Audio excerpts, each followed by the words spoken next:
Now, what were your recollections of World War II?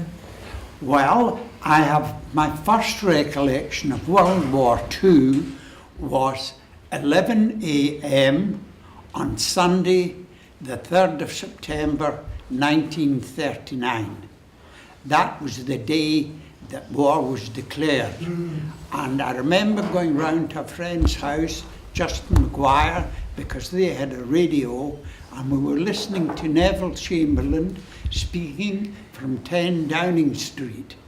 And I can't remember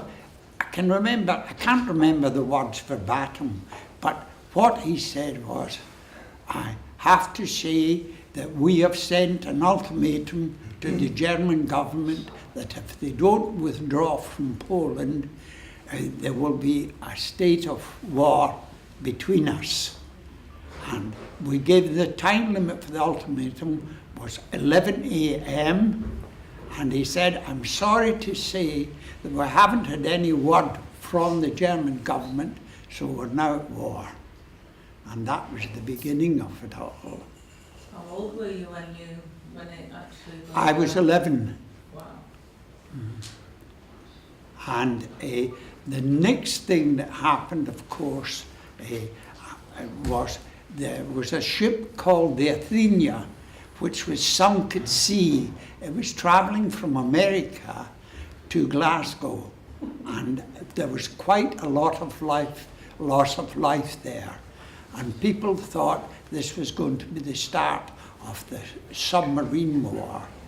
But things actually quietened down. The Germans went ahead and invaded Poland, and then lo and behold, the Russians came and invaded Poland from the eastern side too. People have forgotten that in August 1939, there was a non-aggression treaty signed between Hitler and Stalin. And people couldn't believe that, but the Russians come in. And then things settled down a bit. And the next big thing that I remember was the sinking of the Royal Oak at Scapa Flow. A German U-boat had penetrated the defences of the main site of the British fleet and sunk a battleship, the Royal Oak, with a huge loss of life.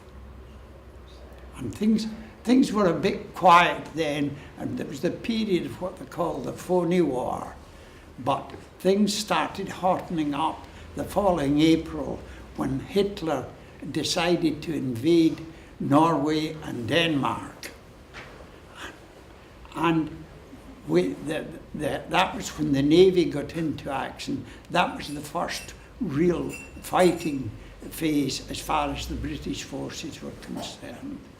And then, lo and behold, on the 9th of May, the Germans attacked the Low Countries, Holland and Belgium. France had built the Maginot Line to protect its own border, but it hadn't carried it up to the North Sea. So Hitler just skirted round the Maginot Line. Did you actually get evacuated, any of your friends? No, there wasn't much evacuation that I was involved in, because we were sent over to Ireland at the beginning of the war, and I spent the first year of the war in Ireland. My eldest sister had been married in 1938, and we were sent over to live with her. So I can't really speak about the evacuation. But the funny thing that our original speaker was talking about the potato lifting. And in the west of Scotland this occurred too, but this was known as totty howking. And he was talking about the supply of vegetables. Well, I have to say, we came back from Ireland, my younger sister and I, we came back from Ireland in August 1940. And of course rationing had been started then. But during the war, there was no rationing of potatoes and there was no rationing of vegetables. And the funny thing was, there was no rationing of vegetable before the war, but after the war ended, in May 1946, bread was rationed, much to everybody's surprise. But you see, we'd no money, we'd spent all our money, and we'd no money to buy wheat from overseas. It just shows the precarious position we were in. Am I right as well? You had cans of dried modified milk as well, didn't they? Oh yes. Yeah, oh, somebody. And dried eggs. Yeah, somebody put a picture of that on Facebook the other day, and I guess where it was from, you know. Yes, and that was the introduction of rosehip syrup. That was brought out to help. I remember having that as a To help the children, you know, get a more balanced diet. How did it feel when all the sirens were going off and the bombs were raining down? Well, Glasgow was hit in May 1941 with the Clydeside Blitz. We only had about 2 or 3 nights off it, and it was pretty horrifying.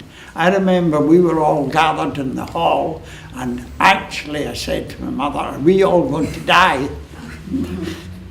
But fortunately it didn't. But Glasgow didn't get the bombing.